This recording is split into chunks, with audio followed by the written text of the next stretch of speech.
I just want you to know it is possible to move all your personal stuff that don't have documents of title. These are not items of real estate. It's not a certificate of ownership on a car or stocks, bonds, things like that. Tony moved all of his personal stuff, those things that sentimental value, mementos, monetary, some that have monetary collector values, not to mention, again, the personal stuff to the family. That means that it doesn't go through probate. Welcome to Life's Third Act, an enlightening look at estate planning, retirement, and beyond. So welcome. This is another episode of Life's Third Act. We're picking up with part 2, talking about the life, death, and estate planning of Tony Bennett. So I hope that you have watched the first episode. And if you haven't, you don't have to. I mean, this will still make sense to you if you don't do that. But it's always helpful to know a little bit more about the life. If you think you know quite a bit about Tony Bennett's life and how he got where he was in terms of fame and success, then fine. I think that you're not impaired at all in terms of enjoying and benefiting from this show. But today we want to pick up then with his marriage, when he does his third marriage, when he does his planning, his estate planning, which he does shortly thereafter, and to focus on those last 2 decades or so of his life up until his death in 2023. So this was created, the assets were put in it, the trust was named as an owner, a member, and the membership interests are valued in terms of, they either call them units or percentages. In this case, reference is made to percentages. You don't have shares of stock like you do in a corporation. So in this case, there was percentages of interest, and the percentage of interest that was given, the trust originally was very small. It was like less than 10%. And then there were other interests, though, that outside that were given directly to the individual children. So the individual children ended up with some 20-something% apiece. The part that accumulated to the total that was not put in the trust was divided in 4 equal shares, and that was outside the trust in the name of the individuals. So that means all this lawsuit is not acting as beneficiaries of the trust. Part of it is acting as people who are simply members, co-owners in this LLC. So they're suing in several capacities. And the law, I should mention here that the law firm who's bringing this suit, a very reputable law firm, I should tell you. So they're heavy hitters. And this lawsuit's definitely very serious. And this law firm would not have accepted the case, I'm pretty confident, if they didn't think that there was some merit to it. So I think that this lawsuit's going to go a distance. I'll be surprised if it settles very soon, but we don't know. What's interesting is we have the pleading on this lawsuit, which is called the petition, but we don't have the answer. So an answer is normally due in 30 days. At least I didn't see the answer. If it's there, it's been filed recently. I wouldn't have specifically failed to talk about it. Because I like to give somebody who's sued the chance to be heard. And the answer often isn't real informative. The answer often is just to deny. I deny paragraphs 2, 3, and 4. I lack knowledge regarding paragraphs 4. So often an answer is a very bland document.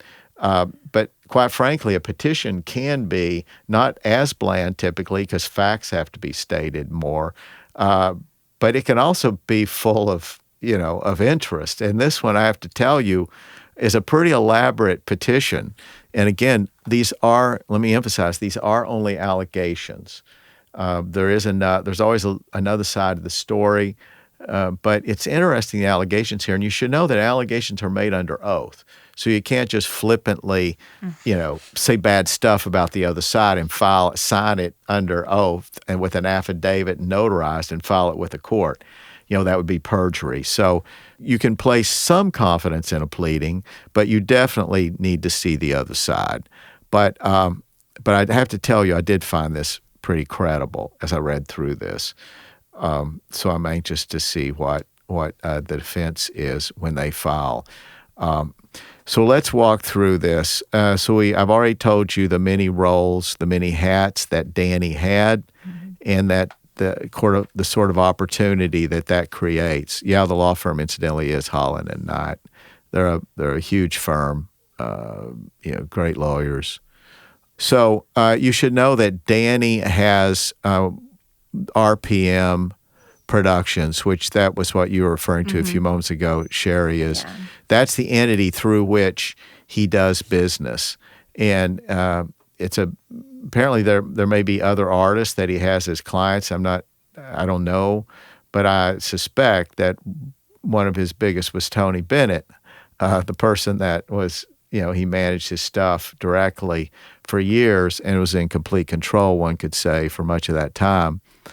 So that entity is included as a defendant. So that entity is sued, as well as and really, whenever you do this, you include anybody in sight. So I don't want to focus so much on Daigle Bennett, who's his brother, and Susan, who would be his stepmother. That's the third wife, because they're named as defendants because they're also beneficiaries under the family trust. So whatever they would have gotten, that would be disproportionate. Because it might have been awarded by the trustee, doesn't mean that. I don't think they're the focus of attention, is my point here. So, preliminary statement. I'm going to read some of this to you directly. It's pretty clear. It's not legalese. Joanna and Antonia bring this action to defend and effectuate the wishes of their late father. He loved and maintained a devoted relationship with all his kids, and his estate plan, quote, expressly provides that all 4 children be treated equally, including through provisions to equalize each child based on benefits that Tony conferred on them during his life. There is a detailed paragraph further down in the pleadings that specify how that's to be calculated. Since Tony's death, Joanna and Antonia have discovered that Danny exercised complete and unchecked control over Tony and his financial affairs prior to and following his death through multiple fiduciary and other roles of authority that Danny has abused and continues to abuse for his own significant financial gain. I'm reading to you this directly. Specifically, in the years prior to Tony's death, Danny served, and this apparently was simultaneously, the roles of, so he's trustee under the family trust. He's the manager of Benedetto Arts, which is this LLC that I described. And then he was the attorney in fact under a durable power of attorney, which would apply to all those other assets that Tony would have pretty much. And as Tony's exclusive personal and professional manager. Now, I'll tell you that without even hearing the response from Danny, I can tell you that an arrangement like this does invite problems because you have duties that are at conflict in some of these roles. And it's very difficult to manage those potential conflicts of interest well, and it just really invites problems, even if someone is trying fastidiously to be correct in the way they do things. Yeah, because it's all jumbled up together. Yeah, your motives will be questioned, and should be. So in these various capacities, Danny executed lucrative and commercial arrangements with and benefits for his own for-profit company, which is RPM Productions, we mentioned. Danny continues to act in these frequently conflicted capacities, including on information and belief for his continued personal benefit. So the allegation is that Danny is continuing to run things in this way even now after Tony's death, as of the time of this pleading. Danny used his fiduciary and other positions of authority prior to Tony's death to enrich himself through self-interested and conflicted transactions, excessive and unearned commissions, and by making substantial loans and gifts to himself and his children. So it does raise red flags. Again, these are just accusations. That's what a pleading is. The other side gets to be heard. Paragraph 6. As detailed below, shortly before Tony's death, Danny orchestrated the sale of substantially all of Tony's name, image, and likeness rights, the royalty stream in Tony's music, and other assets and tangible personal property to Ignite Music Fund, 1, SPE, doing business as Iconoclast. So we'll call it like the Iconoclast sale. So Danny negotiated and executed the deal in at least 3 separate capacities. And he and his company made millions of dollars in commissions from the transaction. On information and belief, Danny continues to profit from these transactions personally. Let's see. Pursuant to New York's long-standing no further inquiry rule, Danny was and still is required to do full disclosure in advance, engaging in self-interested transactions. What this refers to is that New York's law is not much different from others. When you're in a fiduciary position such as a trustee, and certainly in estate matters, when you have a pending open estate, then you're required to inform the other parties in advance when you're going to make a precipitous move. This is in the Uniform Trust Code, so it's some form of it you're going to find in almost every jurisdiction. If you're going to make a major change in assets, and say you're the trustee, you'll be glad to hear that if you're the beneficiary, if you sit as a beneficiary, if you sit in that role, you'll be glad to hear that that person, before, for example, let's say that the major asset in the trust that your grandfather left you and your siblings was this farm, a family farm had been in the family for 400, 200, 300 years. And so suddenly you have a trustee who's in charge, another family member, maybe an uncle, who decides to just go off and sell that. And that precious family asset. Mm-hmm. And then if there wasn't a requirement that you be notified in advance for a major transaction like that, that farm's gone and there's nothing you can do about it. And you're the beneficiaries. And you're helpless by this action that was taken by the trustee. So it's not surprising that there are laws to say that when there are changes like that of a fundamental nature, then those things you're entitled, or especially important assets, then those things you're entitled to have some notice of. And similar things may exist for the LLC role as well, because remember, Danny's in several different roles. Pursuant to New York's longstanding, this in advance of engaging in self-interested transactions. And this piece of it is saying that this is true also even if an asset is not one of those critical assets, but instead involves self-dealing. So it requires advance notification where you're going to be self-dealing. And that just makes sense. I mean, the trust code as it exists, the Uniform Trust Code, is very common sense. If you read through it, you as just a reasonable person would listen and say, yeah, I think that's the way it should be. There's very few things that you would say, wow, where did that come from? So similarly, you might predict that if someone is engaging in a transaction as a trustee where they personally profit, where a sale in which they personally get a commission or something, then wouldn't it make sense that there would have to be advanced disclosure? So in most states that have the Uniform Trust Code, there is such an expectation. So I think this is a complaint that it's alleged that wasn't done. Danny's breaches of fiduciary duty include his mishandling of Tony's tangible personal property and blatant disregard for the two sisters' beneficial interest in such property, as well as deep sentimental value in their father's stuff. As detailed below, Danny prohibited the two sisters from retaining certain items that are priceless to them, and he kept them from even entering his apartment or see items for. So this is just details about you can see how problematic this relationship is. Yeah. So whether they're right or Danny's right, you can just tell this conflict, which was predictable, it was foreseeable, could have been headed off. And we'll get to ways in which that could have been done, and that'll be a short discussion. It says the two sisters have exhausted all other reasonable options to protect their father's wishes and to bring this action to require Danny to disclose an account. Let me go here. Okay, then there's some sections that you won't be interested in. It talks about jurisdiction, venue, talks about the parties. Hang on here. There are a couple things I wanted to get to. And then in factual allegations. Danny assumes multiple roles for Tony without regard for the duties imposed upon fiduciary. So this is one of the allegations that leads to this claim.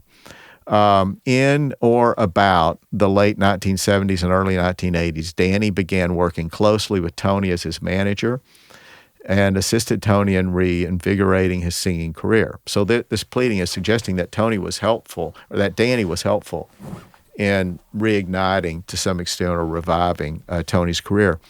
Danny continued to manage Tony's career and his other business and financial affairs until Tony's death. And I don't think anybody's suggesting that Tony didn't benefit from that, by the way. It doesn't suggest here. I don't see that allegation. Danny acted as de facto sole trustee for a prior period to Tony's death. Tony established the family trust by, and this is important to note, there were a number of revisions after the initial trust. You know, we mentioned that the first trust was created in 94. So this is the reason you have these complications I mentioned a while ago. Remember, 94, he was still nominally married to this second wife. So, I mean, you're creating a trust that would have raised questions about claiming to move assets into this trust that are marital assets, even though this is a marriage in which the parties have lived separately for, at that point, 20 years almost. Yeah. So it's bizarre that there wasn't more done. So this could have been an issue potentially, or a wrinkle in title if you have assets that are moved into this family trust during a marriage, which Tony regarded the marriage as over, I suspect. But when you have this estate planning done, the bottom line is he's a married man. Yeah. And so to move assets into this trust would need his wife's signature on a lot of assets or a waiver of signature. Anyway, thankfully he didn't die during this murky period before they cleaned this up in the divorce that occurred in 2007. Anyway, Tony established the family trust by a trust agreement dated December 21, 94. And so he initially it was Tony and Danny as trustees. I think even Daigle was a trustee at that time. Subsequently amended and restated the family trust in 1998, in 2001, in 2003. 2008's predictable. That was after a year after his marriage, his final marriage. 2014, and for the last time on October 19th, 2016. So what frustrates me here is Tony's engaged. He's engaged in thinking a lot about his estate planning. Look at all these revisions. And his kids, yeah. This So is he was significant. changing things around. And I here suspect, I mean, his lawyers are dinging him, I'm sure, for substantial amounts of money at each of these turns. And there are a bunch of turns.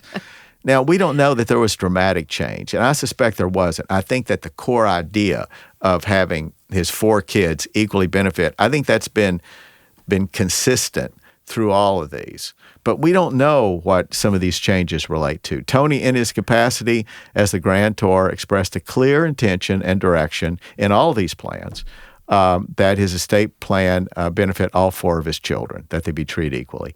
So Tony funded the family trust prior to his death. What that means is you put stuff in it. It's one thing to create this thing called a trust, this relationship technically, and it's another for it to have anything in it.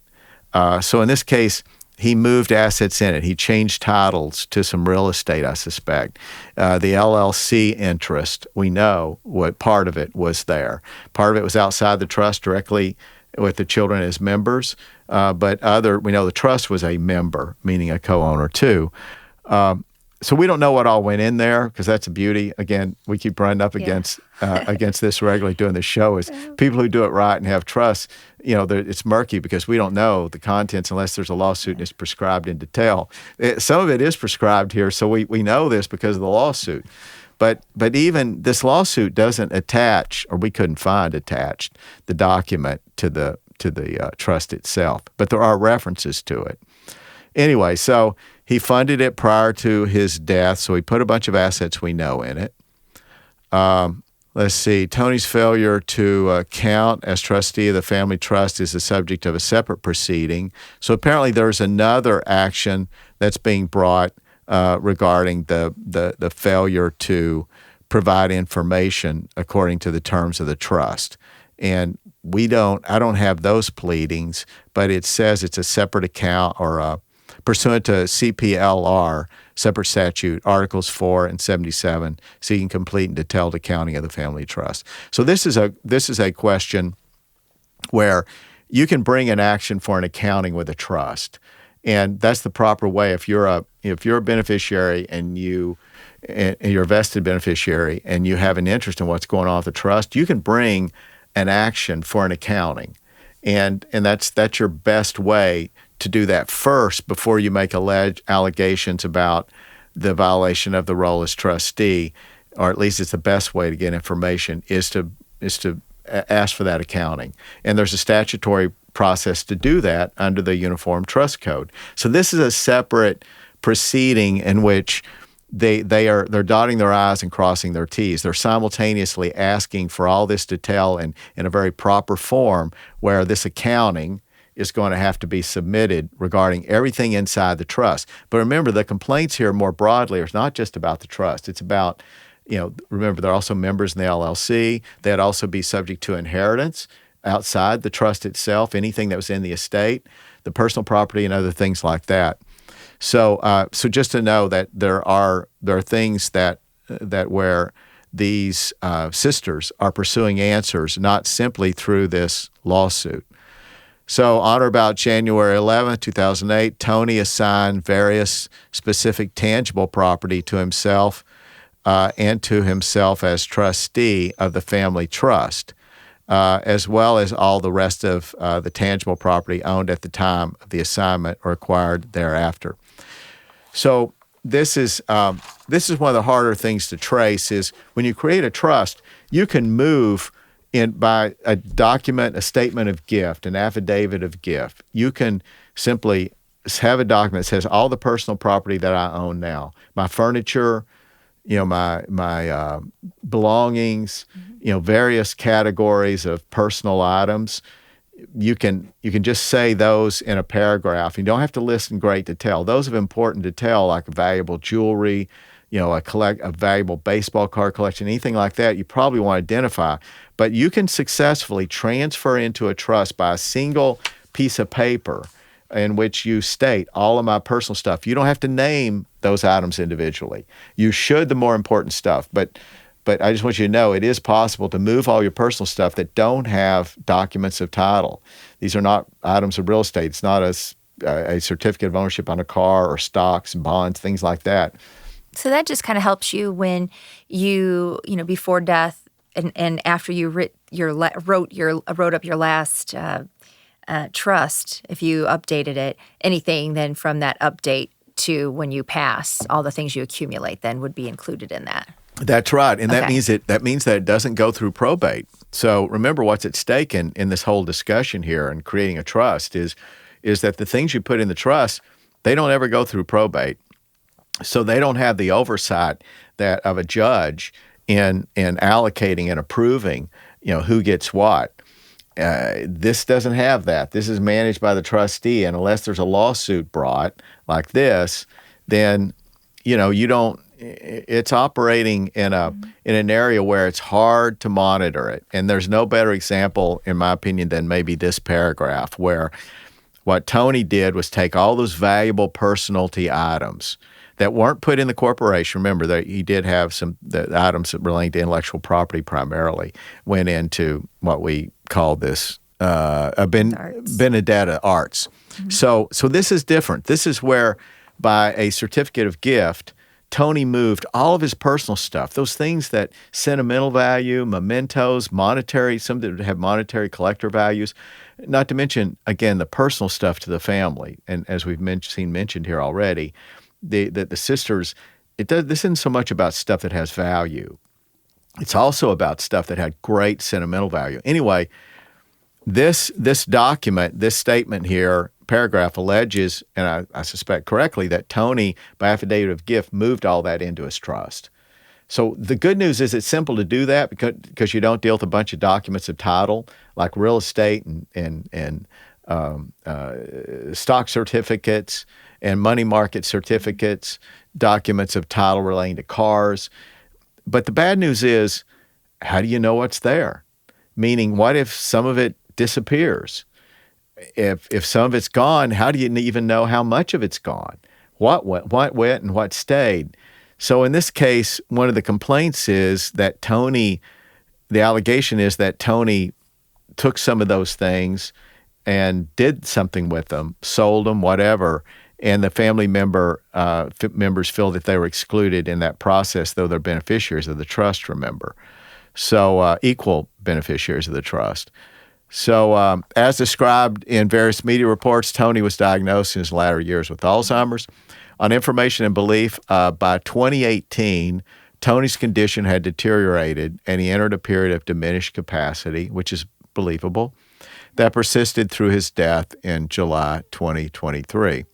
So on information and belief, Danny effectively acted as the sole trustee of the family trust. And even before Tony's health declined, and Tony had relied apparently entirely on Danny to manage all of his financial matters. I'm reading to you from this petition. So another allegation, Danny acted as Tony's personal manager with power of attorney prior to Tony's death. So on information and belief, this is a phrase you use in the law when, you don't specifically have proof, but you figure it's true, and you certainly will be able to prove it later, you believe. So you just say on information and belief. So on information and belief, Tony designated Danny as his agent under a power of attorney pursuant to Article 5 New York General Obligations. So this is the power of attorney I've been referring to. Danny has refused to provide Joanna and Antonia with a copy of the instrument appointing him to that role. Danny entered into business dealings as Tony's agent under the power of attorney, including transactions which conferred personal benefit on Danny and his company. Remember, his company is RPM Productions, including the substantial transactions with Iconoclast. Remember, Iconoclast is the company that they sold, so it's alleged the bulk of his intellectual property was sold before he even died, it looks like. And a commission agreement with RPM Productions discussed in detail below. So there was a commission that was to be given to RPM acting as agent to sell the intellectual property of Tony Bennett to this entity, Iconoclast. So manager of Benetto Arts. So this is the entity, remember, that was all transferred. It was all of or much of the intellectual property, name, image, likeness rights, royalty rights, other things were transferred to Benedetto Arts, LLC.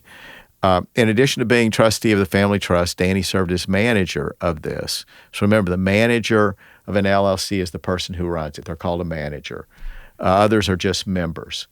And a manager can be a member also, which in this case Danny would have been both, in which the family trust was a member. The two sisters were members. The other brother was a member. Pursuant to the terms of the amended and restated LLC, dated 2014, so apparently the LLC was amended in 2014. It's called the Benedetto Arts Agreement. The family trust has a 2% membership interest there, and then the other 98% is distributed equally to each of the four children. Each got 24.5% interest. That's what I was referring to a while ago. And they had that interest, that 24.5%, each of them owned outside of the trust. And often you put a small amount into the trust so the trust can essentially gets a discount in value associated with this lack of marketability that occurs when you divide it up this way. And so you can actually put more value in a trust sometimes by not giving it all of the membership. You give it less than all the membership in an LLC typically. We won't get into that here. Well, I do want to ask, too. He had a wife, and we talk about the kids here. How does that go? Like, if you've left behind a wife, yes, you still have children, but if she's not just kicked out high and dry. I know she was listed on there, but the kids are equal. So where does she fit in on all that? Well, we'll find out if we ever get the detailed copy of the trust. We'll find out. I'm sure that he took care of her, and she appears to be quite satisfied with this. She's not bringing this action. Yeah. So we know that whatever the terms were on the trust to provide for her, apparently she's pretty happy with that. Okay. She didn't join this action. And also, we don't have a will yet, and I'll come to that in a minute. It's a little... It seems odd to me that it's been this long and the will has not been filed. And I assume the will's not. We couldn't pull it up. Now it's possible somehow, we checked the wrong place. I don't think so. Generally, we get that right. So it's very odd to me. It's very odd. So let me go to a couple other paragraphs here. While acting in his fiduciary capacity as manager of Benedetto Arts, Danny engaged in self-dealing, obtaining personal benefits for himself and his company, RPM Productions, as a result of transactions, including the Iconoclast sale. Remember, that's the sale of the intellectual property. And the conflicts of interest, none of which he disclosed to the two sisters, who, again, were members of the LLC. So he had a fiduciary duty to them as a manager of the LLC, not just as a trustee of a trust. So he had lots of duties to others, and fiduciary duties are very solemn. Yeah. I mean, there's nothing more sacred than that role and more subject to criticism and punishment than somebody who self-deals in an inappropriate way when they're a fiduciary. So in American law, in the legal system, being a fiduciary is the highest level of clean hands, that you don't do anything to even have the appearance of impropriety. So anyway, Tony's will. Now this comes to what I wanted to talk about. So on October 19th, 2016, when Tony last amended the family trust, he also executed his will. And I hope that wasn't his first will. When you do a trust, you always need to be sure and do a will, if nothing else, just to say, take this stuff and put it in my trust. So it catches things that are not in the trust. And there are always things that can end up not in your trust, even if you try to put them all there, which most people don't, by the way. Most people keep some stuff deliberately outside the trust. Anyway, so this was signed October 19th, 2016. Pursuant to the terms of Tony's will, all of Tony's property and assets not already transferred to the trust, family trust, prior to Tony's death or otherwise distributed, passed through the family trust in equal shares to each of his children after the payment of expenses, taxes, and bequests. So this is essentially what's called a pour-over will. So a pour-over will, as the name implies, just takes stuff that end up that are outside your trust, so they end up in your will and your estate when you die. It's not a disaster, but it does take a circuitous and a more expensive path to get back to being in the trust, but that's what this does. So it is odd to me, though, that this will has not been filed. A review of Tony's gift tax returns, according to the will, is to be conducted to determine the amount of gifts in the aggregate that Tony made to each of his 4 children during his lifetime. And based on such determination, distributions are made to some, all, or none of the children as needed in order to equalize that amount. So Tony, his concept was good. That was, I know some of my kids will get a disproportionate share while I'm alive, but we'll fix it. Yeah. We'll fix it after I've died. And there's also a sum of $900,000 that's to be distributed to each of the 3 children. It mentions sum of $900,000 to be distributed to each of Joanna, Antonia, and Danny. All of Tony's tangible personal properties to be distributed in equal shares to, again, the 4 children.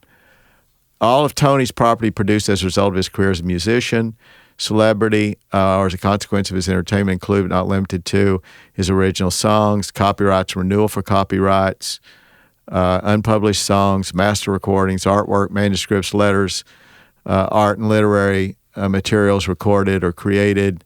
It's just listing all the things that should be included in his estate.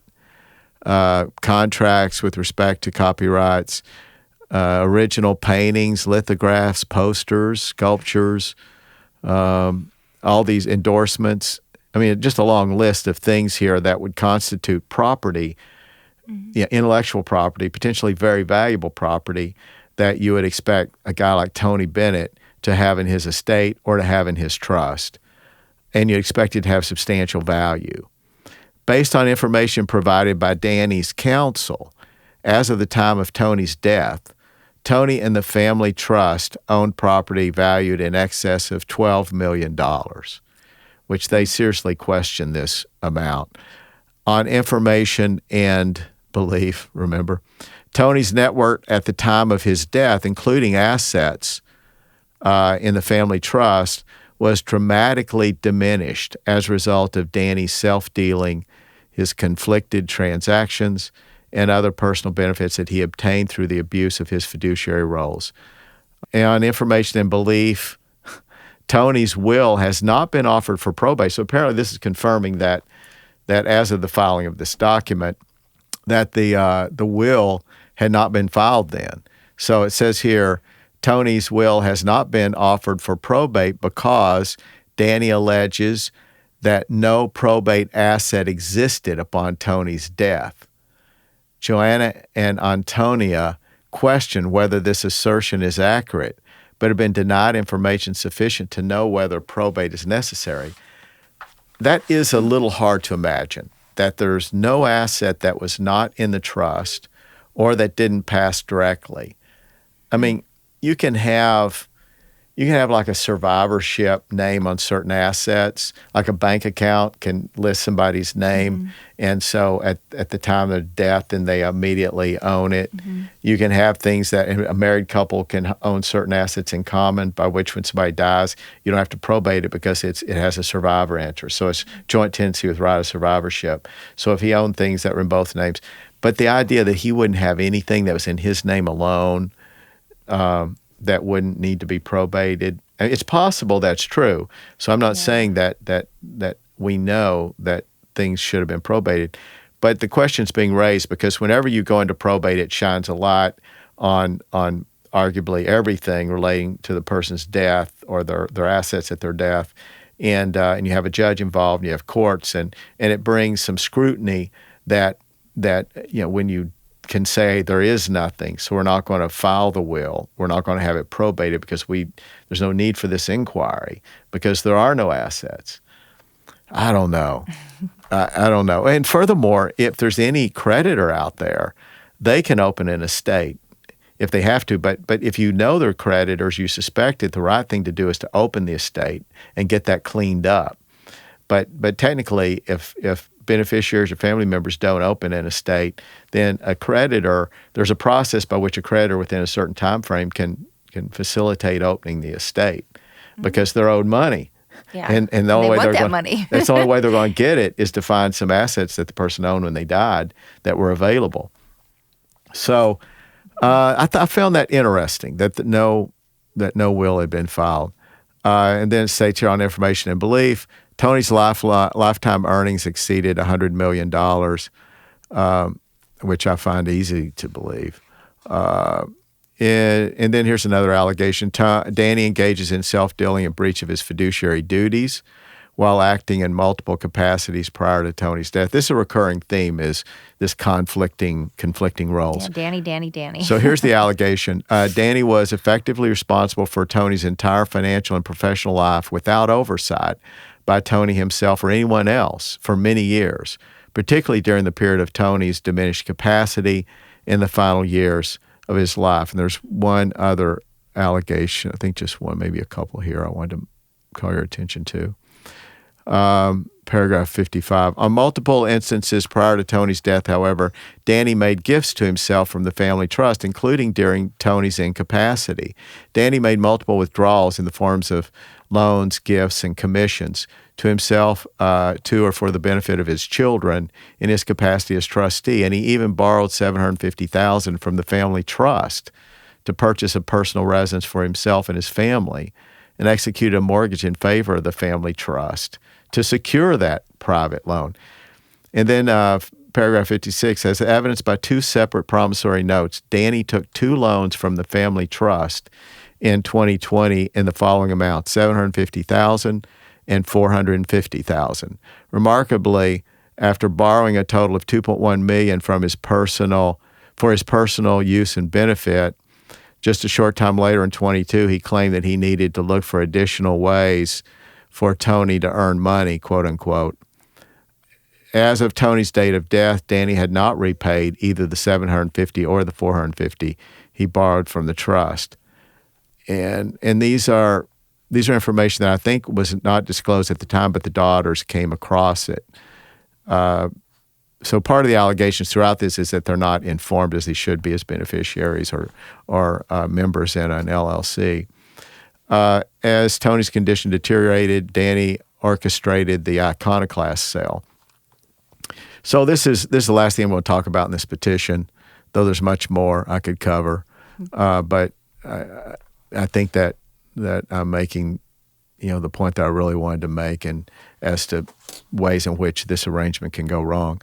So here's paragraph 57. In or about July 2022, prior to Tony's death, Danny, acting in multiple conflicted capacities, including as 1, trustee of the family trust, 2, manager of Benedetto Arms, remember that's the LLC, and then finally as the attorney in fact or the agent under the durable power of attorney. He sold substantially all of Tony's name and likeness rights, the royalty stream to his music, certain items of Tony's memorabilia, personal property, and other assets of Tony's in a transaction with an entity named Ignite Music Fund 1 SPE, from which Danny and his company, RPM Productions, benefited substantially. Now, they get a fee, his commission on this. I think it was like 25%. Joanna and Antonio had little or no knowledge of the Iconoclast deal at the time it occurred. Were given no indication or information that such a deal was even being discussed prior to its occurrence, and still do not have complete information about the net proceeds of the transaction under which the sale was completed. On information and belief, Danny's talent management and marketing company received a 25% commission in connection with the Iconoclast transaction. 25% commission. Now, what was the value of all that stuff that was traded? So this RPM Productions, remember, is Danny's company, and he's supposed to be this fiduciary protecting above all things the interests of members of the LLC, of beneficiaries of the trust, of Tony personally, as it pertains to his role as agent for the durable power of attorney. So, and then finally it says that Joanna and Antonia each received partial distributions for $245,000 as members of Benedetto Arts. So they each got a check for $245,000. No distributions have been made from the proceeds of the sale to Joanna and Antonia as beneficiaries of the trust itself. So where this ends up is I think that they've received very little money. I think like less than $300,000 or $400,000 in total from this estate that I know of. Yeah. Now, again, there may be documents that I've not seen, so it could go a little bit one way or the other. But I want you to see how much less that is than many people had predicted should be the value of Tony's estate. Yeah. Tony was not reckless and wild during his career like so many people we've studied who are famous but who are terrible money managers and had huge personal problems, addictions, and with him making more money later in life too. He's a little bit more responsible later in life. That's true. Yeah, the fact that he had a lot of his success later on. So it does raise a question mark, this whole scenario. But I have to emphasize that again, we don't have the responsive pleading from Danny. Now, even if we did have that, I wouldn't be able to interpret it as much as I suspect as I would this. Now, they may respond in comparable way with a lot of prose and a lot of full sentences and, explanation. That may be the way they answer. If they do, then I'll make that available. In any case, we don't have that now. And what we have is what I just described, what I presented to you. And it just, it has the smell of maybe being correct. But again, we don't know. These are allegations. But this is, this whole scenario, you don't have to be a lawyer. I don't think you need me to point out the fact that you probably could have anticipated that in this scenario things could go sideways. And the ways you can prevent that, you should be able to look to your lawyer to help you with. That's one of the goals of a lawyer. And I have no reason to believe that Tony Bennett's lawyer did not suggest to him something different. He might have, but we don't know. We don't know, was Danny in the meetings? Did Yes, Danny yeah. make the appointment with the lawyer? And that's always a bad sign, in my experience, when you have somebody who's going to be appointed as trustee, as a manager of an LLC, the holder of the durable power of attorney, when they set up the appointment, or maybe they have the relationship with the lawyer, and then they call their lawyer, and then they call their lawyer and say, I want to bring my dad in, and we're going to do some estate planning. Often that sets the stage, particularly when they're in that meeting, guiding the discussion, to end up with this way. And you don't really get kind of the best thing for the person doing the planning. And I think in this case, this was very preventable. So now we're going to have litigation that's probably going to go on for a number of years. And that's going to take a lot of the money away. It's going to consume millions of dollars. Wow. And that's going to ultimately be paid out of the estate, I suspect. If it's a legitimate claim, then the trust can be called upon to pay for it, or the estate, depending on what happens with things. Is there something that should have fallen out of the trust and into probate? And this personal property, there's just so much potential for abuse. And it's one thing if it's just, dishes and things that, maybe some Regular people would have. Yeah, regular. Well, that's a good way to say it. That many of us have in our homes. But even in that case, you often have things that have great sentimental or heirloom value. Yeah. But in this case, you have both. You had things that these daughters are incredibly upset that they're excluded from that, and then you also have doubtlessly things that truly did have value. So we don't know that Danny's guilty of all this, but it certainly sounds like they were not allowed to participate in the personal property transfer, and they don't even have a clear idea of what was there. They can remember certain things. You can remember things that are in your parents' house, but you're not going to remember all of it. And especially if it's a big house and a parent with a lot of stuff and a lot of stuff that's important, you just, so. It's a shame, though, too, with Tony wanting all of his kids to get everything equally. Yeah. It sounded like he had a lot of great hope for this, thinking he did the right thing, and here there's some fighting going on. Yeah, I mean, you can choose somebody else, and he did have the right idea, Yeah. and you can tell that the bones of that idea are expressed in places throughout the estate planning. But once you place in charge the wrong person, it undermines everything else. So you can have a great plan and you put the wrong person in charge of it, and it's not going to go according to plan. And in this case, even if everything were correct, just the appearance of impropriety and the resentments, the interpersonal problems, mean that it's going to still be a conflicted situation and probably a litigious situation. In this case, we know it's going to be litigious.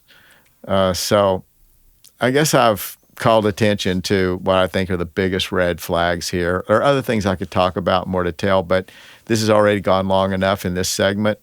But I did want to spend some time with the actual pleadings so that you can kind of see the storm that's on the horizon and what the allegations are. I'm interested to see what the response is from Danny, and it might be if the family, any members of the family show any interest in coming on the show and talking to us, like we've had this happen in the past, then we'd love to do that and give them a forum to talk and explain. But absent that, some of this we may never know. We'll move on to do new people and additional people. But this is something that was preventable, and it's a shame that the lawyer perhaps wasn't more assertive. And I want to be slow about blaming the lawyer. Remember, at the end of the day, the client makes the decision, not the lawyer. So, all right. I hope this was helpful to you, and I also hope it was interesting to you. So this has been another episode of Life's Third Act. Till next time, take care. We hope you enjoyed Life's Third Act, sponsored by Cordell & Cordell, your advisors for estate planning and beyond. Subscribe and join us weekly for thought-provoking discussion and topics exclusively focused on estate planning and your financial future. Discover more at CordellCordell.com. The choice of a lawyer is an important decision and should not be based solely on advertisements.